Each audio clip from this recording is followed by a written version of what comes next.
How to change Cricut Blade. Step 1. Open the accessory clamp B. Step 2. Take out the blade housing. Step 3. Press the plunger on top of the housing. Step 4. Remove the old blade. Step 5. Press the plunger again. Step 6.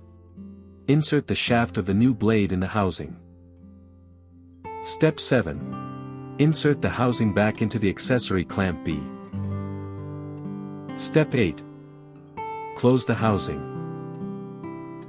For more such help and information, visit us at www.mannymaker.com or call us at +1 786 866 5932 +44 020 3983 0480.